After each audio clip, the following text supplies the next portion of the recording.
Dan sebenarnya Naluri Manca ini bukan semata-mata komunitas seni, bukan.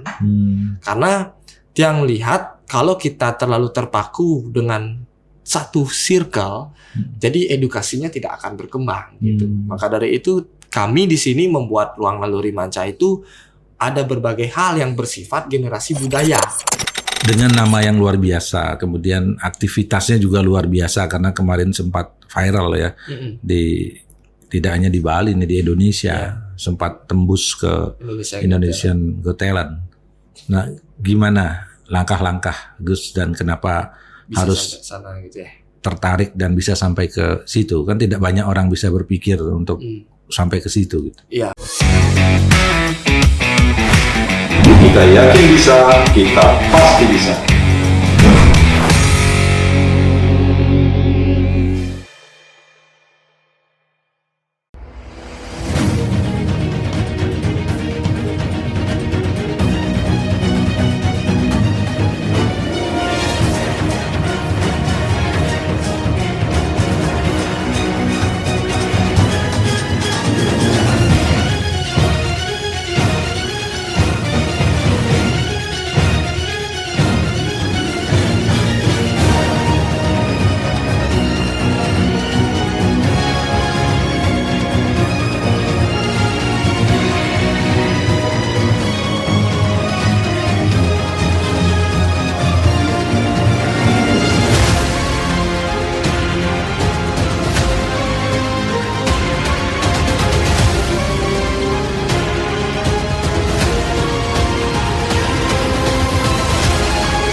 Sahabat Weekend, kita jumpa lagi dalam bincang-bincang santai kita.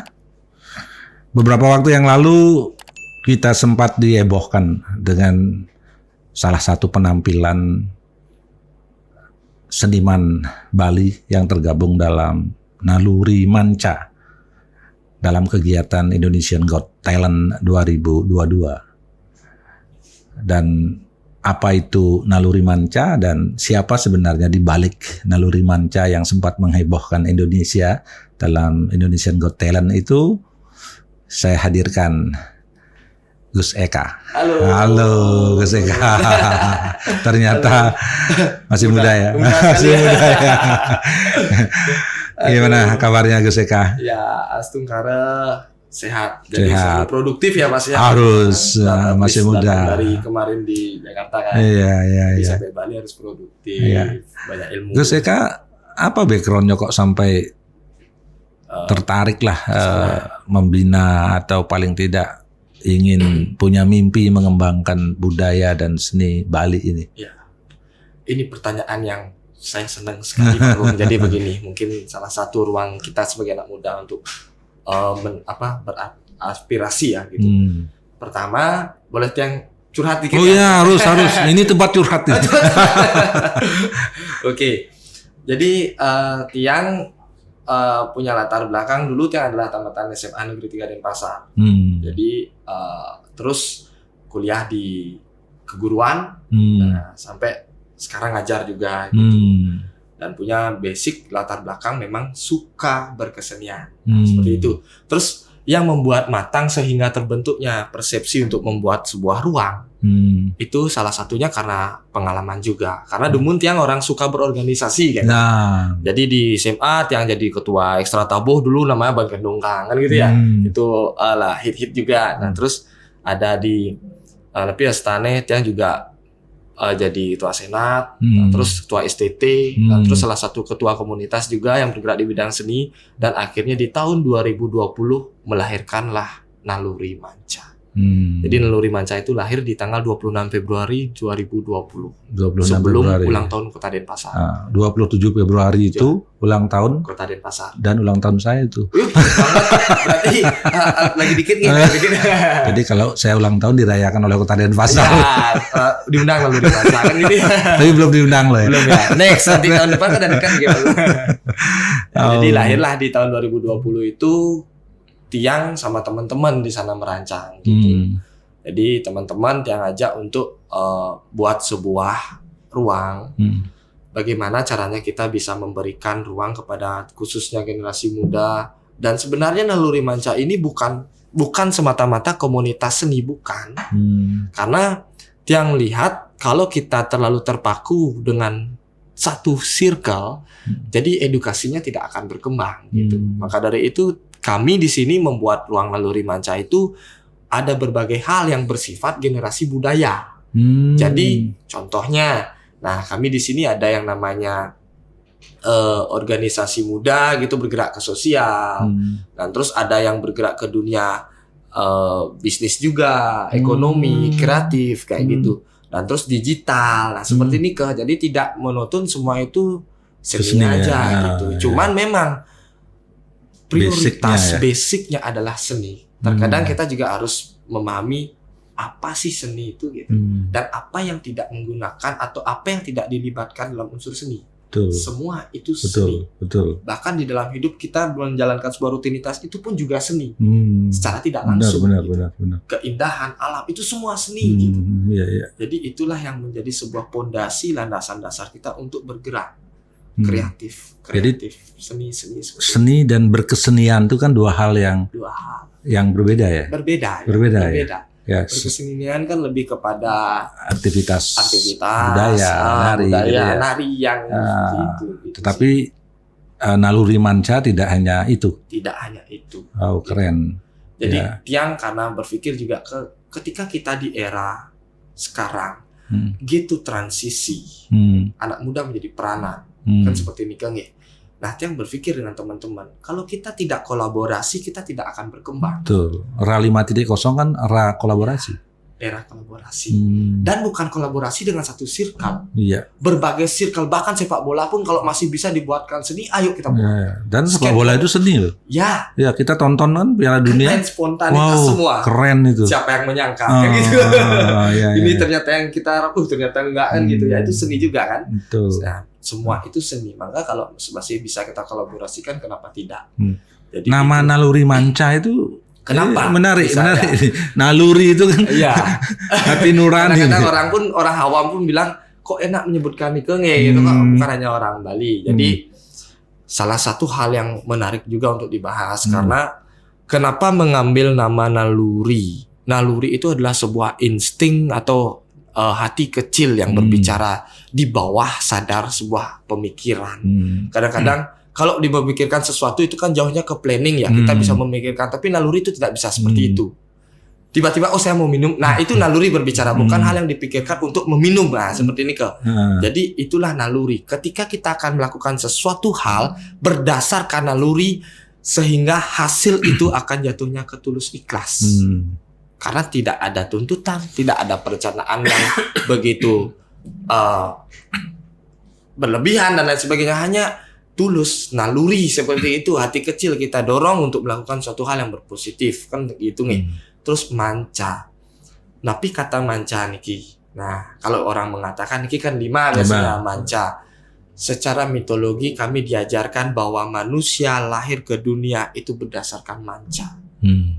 Dari panca mahabhuta sebagai molekul material manusia terbentuk. Lahir ke dunia panca sama. Kita ke dunia lahir itu kan bersaudara berlima, termasuk dari kita juga. Nah, begitulah kita mengangkat manca itu sendiri. Ketika kita berbuat dan atas dasar kekeluargaan saudara semua ini, maka niscaya semua itu akan tercapai. Itu kepercayaan kami di Naluri Manca. Ini dari sisi nilai. Ini luar biasa. Penjelasan tadi menunjukkan bahwa bagaimana kita membangun hati nurani ya, dengan naluri itu sendiri ya. Dan bagaimana hidup itu dengan 5 kekuatan yang disebut manca itu. Wih, luar biasa. Ini namanya udah keren nih. Ini membawa membawa semangat gitu ya untuk menghidupkan seni itu. Seni berbagai hal kan gitu. Nah, dengan nama yang luar biasa, kemudian aktivitasnya juga luar biasa karena kemarin sempat viral ya tidak hanya di Bali nih, di Indonesia sempat tembus ke Indonesian Got Talent. Nah, gimana langkah-langkah Gus dan kenapa bisa harus sana gitu ya? Tertarik dan bisa sampai ke situ? Kan tidak banyak orang bisa berpikir untuk sampai ke situ gitu. Iya, benar. Ini salah satu hal kita menyambung dari perkataan manca juga dan ada kaitannya dengan ini. Otomatis dengan ada artikulasi tentang manca itu otomatis kita dekat dengan alam. Kita dekat dengan tuntunan seperti ini ke. Awalnya Indonesia Got Talent itu kami tidak terbayang akan terjadi seperti ini. Sama sekali tidak terbayang. Cuman naluri manca selalu bergerak berdasarkan target. Kami punya target sesuai dengan kapasitas. Jadi tahun sebelumnya gimana caranya supaya naluri manca dikenal di Denpasar, dikenal di Bali. Sehingga tahun kemarin naluri manca semua jadi koreografer di Pesta Kesenian Bali. Sebagai penata gongkobiar yang bergabungan nih kan yang kolosal bergabung nih ke. Jadi di sana juga. Terus akhirnya Indonesia Got Talent nih ke hadir mengundang kita. Nah, kita cerita awalnya. Mengundang yang berpikir respon enggak nih. Nah, gitu ya. Oh, ini malah diundang. Diundang, bukan mendaftar. Bukan mendaftar. Bukan. Ya, kami diundang. Respon enggak ya gitu. Jadi kita oke. Dan kami selama 2 tahun dari 2020 kami tidak pernah bilang tidak. Apapun hal itu tidak pernah kami bilang tidak. Nah, sehingga kita coba gitu. Coba mengikuti dan lain sebagainya, banyak kendala yang hadir. Dari personil, dari timeline waktu terutama karena waktu nih ke Indonesia Got Talent seleksi bulan Mei sedangkan PKB bulan Juni. Sedangkan teman-teman jadi penata. Jadi semuanya ikut di 2 tempat ini. 2 tempat nih ke. Sedangkan di sana harus ada komitmen, harus ada kontrak. Kalau kamu sudah mengikuti ini harus prioritas. Karena apa? Kita diundang di sana kan gitu. Nah, jadi kita berpikir seperti ini. Kendala itu terjadi. Niscaya Tuhan memberkati kalau memang ini jodoh akan dijalankan. Kalau memang tidak jodoh berarti belum sekarang. Begitu kita memiliki kepercayaan. Nah, mohon dibantu. Nah, begitulah saudara-saudaraku semua, tolong bantu saya. Akhirnya PKB itu tanggal 23 Juni. Sedangkan tanggal 10 Juni harus berangkat. Itu karantina di sana selama 1 bulan. Berarti kan enggak bisa. Enggak bisa. Mendekati hari itu tiba-tiba Indonesia Got Talent jadwalnya bulan Juli. Diundur. Dan itu bukan kita permintaan. Diundur. Terus teman saya Koming itu ujian S2 tanggal 5 Juli. Nggak bisa juga. Akhirnya keluar jadwal tanggal 7 Juli. Berangkat ke Jakarta. Ternyata bisa. Berarti jodoh. Weekend. Ya. Berarti jodoh. Dan Tiang berpikir, oh saudara saya menuntun semua bahwa ini harus saya ke sana. Harus dilakukan. Ada misi di balik ini. Kalau memang tidak jodoh, kami tidak akan diizinkan ke sana. Akhirnya datang ke sana, menghadirkan konsep Glow in the Dark di sana. Karya itu bagaimana menggabungkan unsur tari, musik, drama, dan seni rupa. Seni rupa dimediasi kostum dengan warna cahaya dalam kegelapan, glow in the dark. Itu yang kita kemas sehingga memikat semua penonton dan orang tidak menyangka bahwa itu bisa bercahaya di dalam kegelapan gitu. Dan itu kita buat bersama-sama, idenya kita tentukan juga bersama-sama. Jadi mereka penari, teman-teman termasuk Tiang sebagai koreografinya. Di sana juga kita berbareng-bareng untuk ide itu semua. Dikemas bareng-bareng. Jadi tidak semua satu orang gitu enggak. Nah, kolaborasi kan enggak jalan. Jadi mengkolaborasikan niki ide dari ini ide dari. Jadi kita kemas sehingga muncullah karya pertama nih ke Kali Kemayo namanya. Ya, Kali Kemayo tentang ibu. Jadi tentang manifestasi dari Betari Durga. Itu kita angkat tetap konsepnya kearifan lokal Bali yang kita kenalkan di Indonesia. Jadi sehingga di sana responnya kaget semua karena mungkin mistik ya. Kaget Cuman yang saya bawa adalah bagaimana orang-orang supaya lihat Bali itu memang mistik. Iya, memang iya.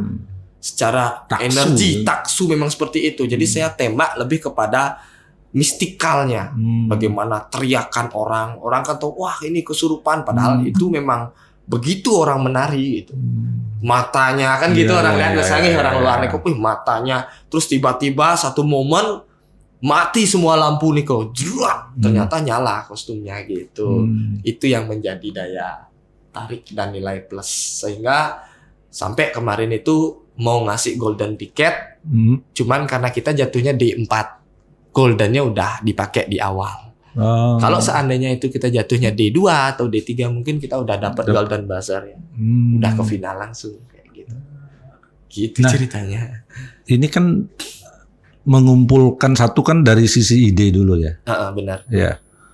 Dan membuat ide dan menerjemahkan ide menjadi karya itu kan luar biasa, itu energinya. Idenya Gus dapat dari mana tuh? Untuk ide ini kan berbagai banyak ide dari teman-teman. Yang pertama, kalau Kali Kemayo sendiri itu sebenarnya udah dipakai waktu PKB kemarin. Jadi saya berani ngambil ini sebagai ide pertama gitu. Dan untuk koreografi dan musik kita baru kemas baru gitu. Nah, terus untuk pertama kita mengeluarkan Glow in the Dark itu dari teman-teman penari semua. Karena kemarin itu sebenarnya bukan Glow in the Dark tapi fire gitu. Fire kita angkat tentang api cuman di dalam ruangan kan nggak bisa gitu. Nah, terus teman-teman semua ada mengusulkan Glow in the Dark. Nah, cuman saya dengan teman-teman juga berpikir bagaimana merealisasikannya. Glow in the Dark yang seperti apa? Apakah cat garis gitu? Apakah blok gitu saja? Apakah di propertinya? Apakah di mana? Nah, itu yang saya pikirkan. Gimana nih bentuk Glow in the Dark-nya? Kalau ngomong Glow in the Dark kan orang sudah tahu ya. Cat Glow in the Dark semua orang udah tahu. Tapi bagaimana ini akan seperti apa? Pas kebetulan waktu nikah ada ogoh-ogoh di Banjarkahan yang duduk dengan konsep sakit gede. Duduk ogoh-ogohnya Nike besar. Nah, dia terinspirasi dari pepayasan Nike. Niki luwung ornamennya mata satu kan gitu. Bagus, nah coba ini jadiin ornamen ke dalam kostum. Nanti yang serahkan waktu Nike satu kreator hebat dari Munggu. Namanya Bliwandana. Itu yang mengeksplor semua warna itu. Jadi saya cuma memberikan coba ada material mata satu. Terus wenten mecaling seperti Niki. Kostumnya udah ada karena PKB kemarin kan udah tampil juga. Niki dia coba diwarnain kira-kira jadi seperti apa gitu. Jadi dia yang mengeksplor semua. Terus tetap koordinasi kolaborasi jalan. Yang daging kene pun pisan, yang daging kene pun pisan nih. Coba kan numun kan dan akhirnya diisi semua. Ketika kita lihat, waduh ternyata begini jadinya. Jadi nggak sekedar Glow in the Dark ngeblok gitu nyala warna ini, tidak seperti itu. Beda warna-warna. Benar-benar dikemas warna itu dan itu butuh pemikiran yang luar biasa sebagai kreator cat ya dari kostum itu. Mereka benar-benar Bliwan berpikir perpaduan warna yang mana muncul yang mana tidak muncul. Nah itu yang saya apresiasi banget kreator dari kostumnya. Terus memilih personil gimana caranya itu? Itu diganti-ganti juga. Jadi seleksi alam lebih tepat. Dia nggak pernah untuk berani, oh ini kini ganti, nggak pernah yang berani seperti itu karena kan takut menyinggung perasaan juga. Jadi selama proses nih ketika ini tiba-tiba aja ini nggak bisa, terus ini diganti sama ini kebetulan nggak bisa lagi gitu. Jadi seleksi alam sehingga ternyata orang-orang yang ada di dalam itu menjadi orang-orang inti.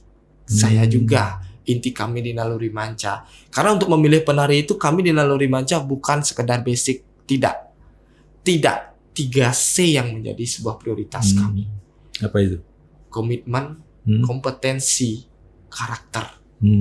Kamu pintar tapi karaktermu nggak baik, menurut saya kamu tidak pintar gitu. Jadi kamu kurang, karaktermu baik, saya yakin kamu bisa melampaui orang pintar gitu. Itu menurut kami, itu menjadi landasan dasar kami untuk menilai seseorang. Bukan kalau bahasanya cara anak orang nih nak doang kan, tapi bedik nak bagus kan gitu ya. Yang bagus dari segi kompetensinya, bagus dari segi attitude-nya dan lain sebagainya. Itu yang menjadi landasan dasar kami sehingga seleksi alam, saudaranya mendengar lagi kan gitu ya. Kene nah kalau Aryan kan gitu dicarikan, akhirnya mereka datang sendiri, kami enggak begitu itu harus. Berapa orang itu? 7 orang. Ya, 7 orang. Untuk mendapatkan 7 itu yang seleksi alam. Gitu. Seleksi alam gitu prosesnya bagian 3 bulanan gitu. Itu laki perempuan? Laki perempuan, 3 cewek 4 cowok. Ya, Tiang sebagai pendamping koreografinya 1 gitu. Yang berangkat ke Jakarta? Berdelapan. Yang di karantina berdelapan juga? Berdelapan juga. Jadi karantina 1 bulan itu?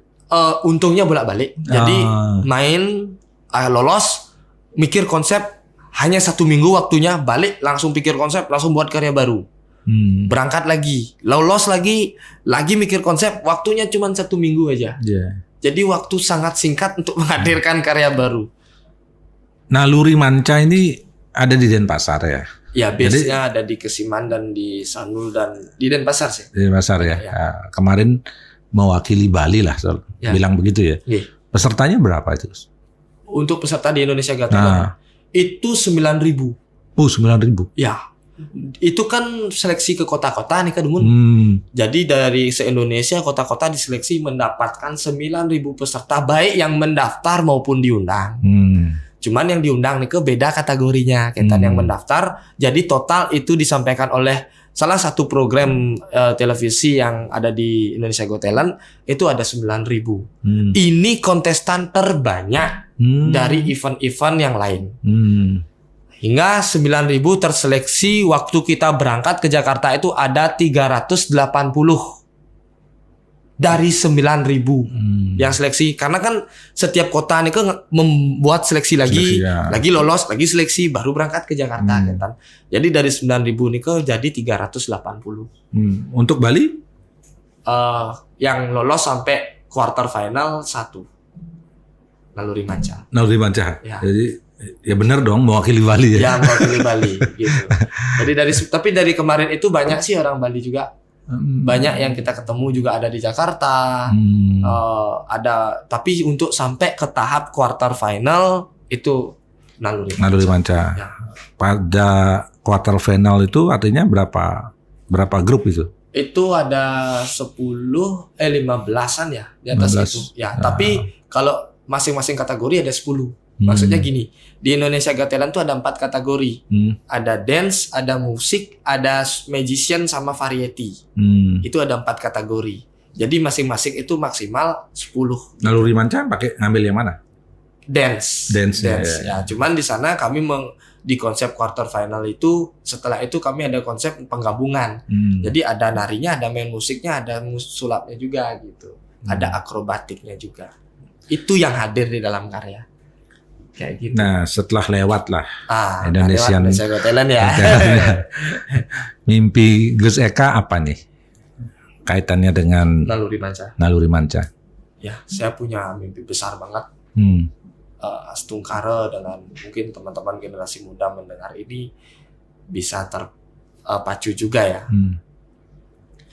Saya punya mimpi bagaimana caranya Naluri Manca ini menjadikan sebuah ruang dan membuka lapangan pekerjaan khususnya bagi para seniman yang generasi muda kayak gitu. Jadi bagaimana seni ini bisa menjadikan sebuah pondasi juga dari segi ekonomi. Jadi bukan hanya sekedar untuk sosial aja gitu. Tapi dalam konsep Bali itu seni itu sering diidentikan dengan ngayah gitu. Terus lalu gimana mengkolaborasikan antara konsep ngayah dengan konsep, katakanlah konsep modern ya, konsep ekonomi lah gitu. Ya karena bagaimanapun seniman ini juga kan manusia. Manusia benar. Yang perlu hidup, yang punya keluarga, yang juga punya mimpi kan. Tidak munafik ya. Iya harus. Bahkan itu juga sebagai hal yang utama kan mungkin gitu. Tiang punya, ada dulu salah satu guru Tiang menyampaikan seperti ini. Ngayah mayah mau bayah kan gitu. Memang pada saat era dulu seni itu benar-benar dekat dengan hal yang sosial. Ngayah seperti ini ke. Cuman makin di Naluri Manca kami benar-benar menegaskan kategori itu. Kapan kamu ngeyah, benar-benar kamu tidak menerima atau memberikan apa-apa. Hanya tulus ikhlas dalam bentuk potensi atau skill, baik itu dari segi meresik maupun dari segi yang menari dan lain sebagainya. Kapan kamu maya, ya kamu harus membayar suatu hal untuk pengetahuan. Itu tidak ada yang gratis gitu. Benar. Bahkan yang kita ngobrol dan lain sebagainya dan apapun itu banyak korban ya, bukan material itu kan bukan tentang uang aja ya. Tenaga, pikiran, waktu kan banyak hal. Dan yang terakhir, kapan kamu memang harus diapresiasi atau kapan kamu harus mau bayar kan istilahnya. Nah, itu yang perlu manajemen pikirkan gitu. Di naluri manca. Maka dari itu kita punya target mungkin cara nepang niku seimbang. Kapan harus seperti berkegiatan sosial, kapan harus profesional. Itu harus seimbang dan itu hal yang profesional saya dapat di Jakarta. Saya diajar di sana. Kamu di Bali gimana sih kan gitu ya? Teman-teman di Jakarta kalau di sini tuh kayak gini, entertainmentnya kayak gini kan, orang siapa yang nggak tahu Jakarta entertainment, melejitnya luar biasa, industri kreatifnya luar biasa. Maka dari itu saya berpikir, oh saya harus buat ini gitu, supaya anak-anak generasi muda kedepannya tidak takut lagi berkesenian. Mereka lari dari kesenian. Merasakan itu, kami merasakan itu. Artinya kesenian seolah-olah tidak memberikan suatu harapan untuk masa depan. Padahal kalau kita lihat di dunia barat itu ya, kayak sepak bola saja, orang bisa hidup loh dari sepak bola. Benar. Dengan main volley, dengan main tenis, main tinju sekalipun kan, termasuk berkesenian. Ya, piano aja terus baru lahir bisa jadi bisa menghasilkan. Dia bisa hidup dari situ. Nah, ini mimpi yang sangat mulia sih sebenarnya. Nah, itu apa Gus lakukan nih untuk mewujudkan mimpi-mimpi itu? Saya dengan teman-teman lagi membangun tim juga. Jadi di Naluri Manca itu punya beberapa hal kayak bidang-bidang juga. Jadi untuk mencapai sebuah hal itu kan ada strategi ya. Manajemen strateginya seperti apa. Dan kebetulan Tiang propernya ke manajemen juga. Karena Tiang pikir manajemen itulah yang menjadi pondasinya. Kalau sudah di sana kuat, otomatis yang berkarya ya silakan berkarya, yang jualan ya silakan jualan. Kan seperti itu. Nah, maka dari itu berbagai hal strategi yang kami lakukan, ada divisi-divisi yang bergerak sekarang. Jadi ada 15 divisi, 5 bidang dengan 1 pengurus kepala bidang dan 1 pengurus inti di komunitas. Di atasnya ada manajemen, baru ada founder. Total orang hampir 100 sekarang gitu yang terlibat. Dan itu sudah terstruktur ya? Terstruktur. Terorganize ya? Dengan potensinya, tidak semua tari. Iya. Artinya seni kan? Seni itu kan tidak hanya berkesenian. Iya, itu menarik sekali. Iya kan? Benar. Politik aja seni. Saya kan seni berbicara juga ada seni. Kepemimpinan seni. Seni juga. Jadi guru juga seni. Jadi tidak semua orang bisa gitu kan? Benar. Jadi setiap profesi itu seni gitu. Iya kan? Seni beda dengan berkesenian. Makanya saya yang menjadi menarik itu kan Gus sudah mampu membuat semacam industri kreatif sebenarnya. Ya, itu nafas. Itu nafas. Yang namanya industri kreatif itu produk seni semua itu. Produk seni. Ya. Benar. Nah, gimana respon pemerintah nih berkaitan dengan kegiatan Naluri Manca? Kebetulan ada nggak responnya? Wah, ini luar biasa juga sih kemarin di awal kita kadang-kadang kita tuh saya tuh nggak mau gini. Dikit-dikit minta gitu, nggak mau saya gitu karena gini, kalau kita melakukan hal-hal seperti itu, tapi sebenarnya wajar nggak? Wajar. Karena kalau dalam ajaran keguruan kita ada catur guru, pemerintah itu orang tua kita juga, minta wajar nggak? Wajar gitu, menurut saya. Tapi seniman kan nggak bisa kayak gitu.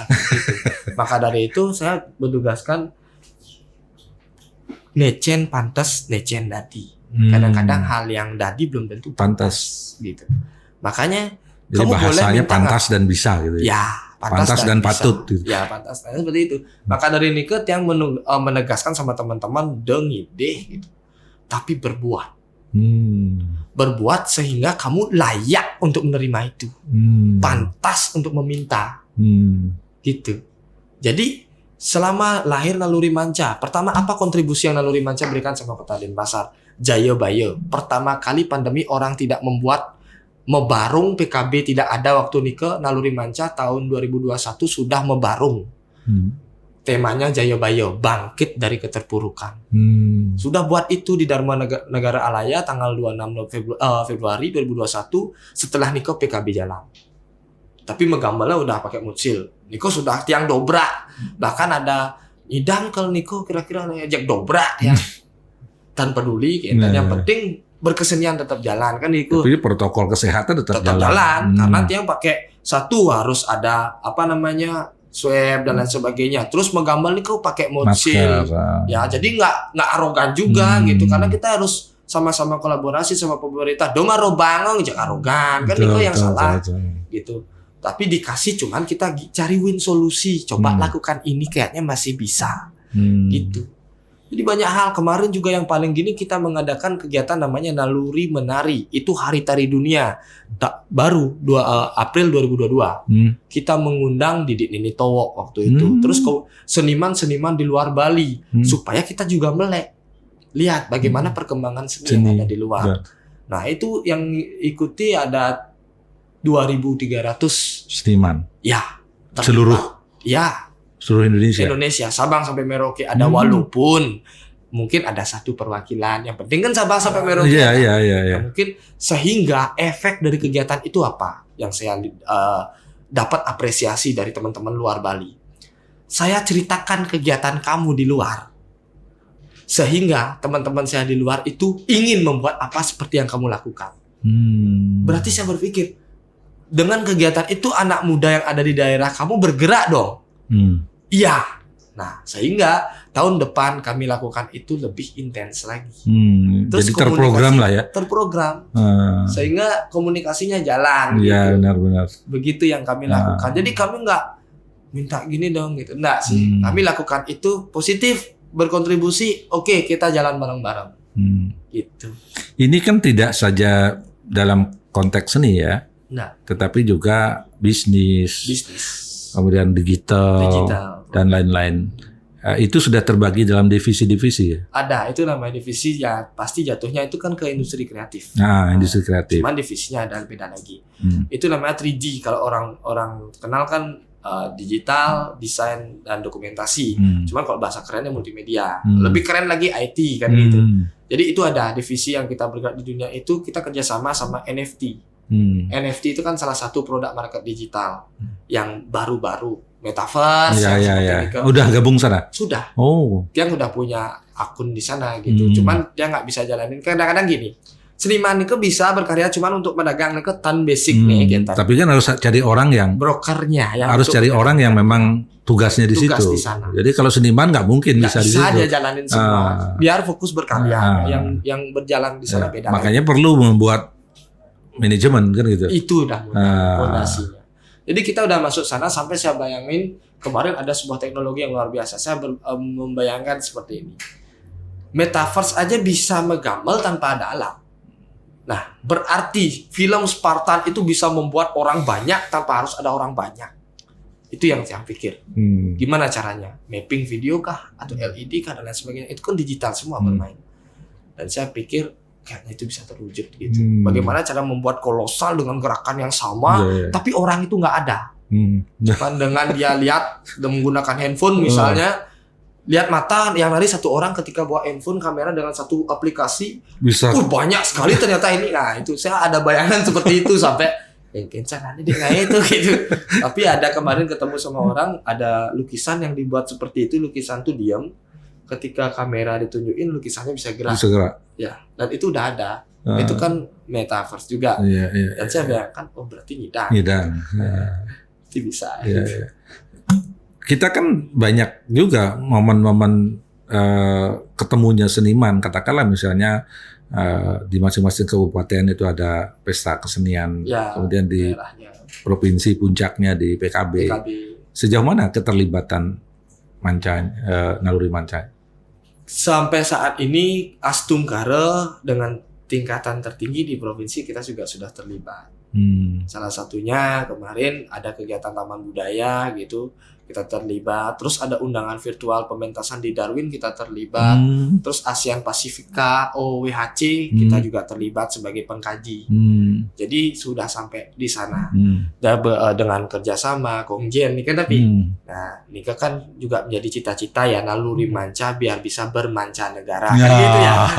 Itu cita-cita, itu visinya. Merakit untuk bangkit melalui spirit agar bisa bermancanegara. Itu visi kami. Target kami banget ya bisa. Sebentar lagi pemerintah Provinsi Bali kan akan punya pusat kebudayaan Bali di Kelungkung. Ya. Itu luasnya lebih besar dari Nusa Dua. Ya benar, Nusa Dua. Benar. Dan di sana akan ada banyak sekali fasilitas. Benar. Kira-kira Gus bisa masuk ke situ nggak gitu? Ya. Ini kan mimpi pemerintah itu kan harus juga dibarengi dengan mimpinya anak-anak muda. Iya benar sih. Ya kan ada ruang, ada tempat. Kalau nggak ada isinya, kan nggak bisa. Yang penting kan konten ya. Iya makanya isinya gitu. Kan. Isinya. Gitu. Itu gimana kalau bayangan Gus Eka tuh? Yang sempat lihat nih di YouTube ya, bagaimana sih desain gambarnya keren tuh, gambarnya keren banget. Terus kapasitasnya besar, iya, ada sampai 30.000 gitu kan, banyak sekali. Wah ini keren ini. Nah, maka dari itu Tiang juga melihat sekarang ya seperti yang Tiang sampaikan tadi, harapan target saya harus masuk sana, ya, saya harus ada di sana. Itu Tiang pikir secara dari segi target ya, kalau impian, Bali punya ruang baru, ada panggung baru, naluri manca harus ada. Gimana caranya? Nah, maka dari itu, ketika merespon sebuah ruang itu, saya lebih tertarik kepada pembahasan tadi. Casing Nika memang bagus, penting juga. Tapi isi Nika harus 5 kali lipat, skill up-nya lebih daripada casing gitu. Benar. Maka dari itu, dari melihat respon yang apa pemerintah lakukan, kami anak muda support nggak? Sangat support. Cuman sekarang bagaimana pemerintah memediasi kami? Nah, itu yang penting. Mempertemukan itu. Ya, jadi observasinya. Kalau daerah ini siapa sih yang gini? Coba dong duduk bareng-bareng. Saya mau ngobrol, kamu mau buat apa? Kamu mau buat apa? Saring mereka. Setiap orang punya masanya. Setiap masa ada orangnya. Kayak gitu. Maka dari itu, ini era kami gitu. Nah, jadi, eranya anak-anak muda, mediasi. Anak-anak muda jangan mager gitu. Ya, jadi mereka juga bisa jadi bumerang masalahnya kan gitu nih. Kan bonus demografi. Jadi bonus demografi kalau nggak dikelola bisa jadi bumerang. Bumerang banget. Ini bisa jadi bumerang. Terus powernya mereka super power banget. Luar biasa. Apa sih anak muda yang bisa lakukan sekarang? Nih harus nih bidan Tiang umur SMA nawang ngigal jauh, ngigal barong. SD bisa ngigal barong buntut. Coba begitu cepatnya peralihan itu. Maka kita harus jeli-jeli melihat mereka. Kita sekarang jangan bicara soal IT, mereka udah bisa buat robot gitu ya di umur lebih kecil dari kita. Mungkin cara nih berpikir nih ke anak muda nih. Makanya harus cepat mediasi ke mereka sehingga Tiang rasa Bali dengan adat istiadat budayanya terjaga dengan baik dan berkembang dengan cepat. Dan anak muda harus hadir. Agar anak muda hadir, gimana caranya bisa masuk ke naluri mancanya? Saya misalnya punya anak-anak atau siapapun anak-anak muda ini kan pengen sih masuk ke naluri manca. Caranya gimana nih? Ini ya, ini kebetulan ya, ini salah satu hal menarik ini ya. Nunggu-nunggu juga. Jadi kami meng-hire banget anak muda, kami open banget ya untuk naluri manca yang anak muda ingin tergabung di dalam naluri manca, kami terbuka. Jadi tidak ada selektif gitu ya, kamu ini anak kayak gitu. Lagi ke seleksi alam gitu. Siapapun bisa ke naluri manca. Apapun potensi kembali ke 3C itu kamu pasti bisa di sini. Karena di naluri manca itu kamu datang dan pergi nanti untuk sebuah jati diri. Apapun latar belakangmu, kamu ada di sini, kita berkolaborasi bareng sehingga kamu akan mendapatkan jati diri walaupun hanya satu langkah. Sedikit tidaknya dari naluri manca bisa menghadirkan batu sebagai loncatanmu nanti. Ya, Mahatma Gandhi itu berkata begini. Kalau kamu melangkah, bisa berhasil, bisa tidak berhasil. Benar. Tetapi kalau kamu diam, pasti tidak berhasil. Ya. Naluri Manca menyiapkan langkah itu. Ya, itu dia. Cara masuknya gimana? Jadi kalau kami di sini Cara masuknya ke Naluri Manca gimana tuh? kalau kita biasanya setiap tahun ada open recruitment, kami tidak pernah mempublikasikan. Kami mainnya underground. Jadi underground kita punya anak-anak, terus anak-anak kami mengasih ruang, kamu suka gini ya, mau nggak ke Naluri Manca? Oh ya, kebetulan kemarin ada delegasi. Kami ada delegasi 4 kali. Yang pertama delegasi privasi untuk tim-tim inti, terus kemarin ada delegasi yang pertemuan semua. Jadi bulan inilah kami lagi rekrutmen. Di bulan Desember ini. Kemana mereka harus datang nih? Atau ada yang bisa manajemennya. dihubungi? Ada SDM. Ada sekretariatnya atau apa? Kemana Jadi, itu? ada di bio Instagram Naluri Manca. Ada ya. Ada. Boleh dikatakan Instagramnya apa? Naluri Manca namanya. Naluri Manca. Jadi kalau cari Naluri Manca semua pasti ada. ketemu. Gitu ya. Karena kan nggak ada yang pakai nama itu ya. Naluri Manca di YouTube, di Instagram juga ada. Kebetulan kita juga mengadakan media seperti ini. Ini bagus banget media podcast yang diadain sama Weekend ya, salah satu program. Ini bagus banget menurut saya. Karena dulu udah ada nggak? Udah, cuman namanya observasi. Cuman tidak ada media rekam. Tapi udah ada obrolan untuk riset sebagai bahan daftar pustaka, kan seperti itu. Sebagai media wawancara kan gitu nih. Nah, ini salah satunya yang menarik. Jadi orang-orang akan bisa tahu tentang apa skripsi kita, apa tesis kita dari hal-hal seperti ini. Dan kita Naluri Manca buat buku tentang baris. Itu melakukan hal sama seperti ini Ki. Jadi yang wawancara salah satu tokoh-tokoh penari baris yang dulu, terus kita buat buku baris. Orang tahu kan begini, tari baris dilakukan oleh pria, tapi dulu wanita menari baris. Dan banyak, bahkan dulu itu tidak ada nih tidak ada, dan itu ada dalam buku kami gitu. Dan kami akan melahirkan salah satu karya baru juga dari buku itu di tahun depan. Oke, wow, Itu program, ya. keren Geseka. Supaya nggak berkarya aja, jadi buku juga harus harus dong, karena gitu. itu catatan kaki kehidupan gitu. Buku itu kan. Dan membagi ilmu itu kan pahalanya luar biasa. Benar banget. Baik, Geseka. Senang sekali bisa ngobrol santai. Iya, santai sambil gini ya kita sering-sering. Mudah-mudahan anak-anak muda kita terinspirasi. Harapan Kalau kita yakin bisa dan pasti bisa. Pasti bisa. Itulah weekend. Oke. Terima kasih Geseka obrolannya. Mudah-mudahan menginspirasi sahabat weekend. Apa komen Anda dalam obrolan kita? Silahkan Anda subscribe dan like serta komen YouTube Wisnu Murti Channel. Terima kasih. Jumpa lagi dalam kesempatan yang lain. Bye-bye. Thank you. Terima kasih. Terima kasih.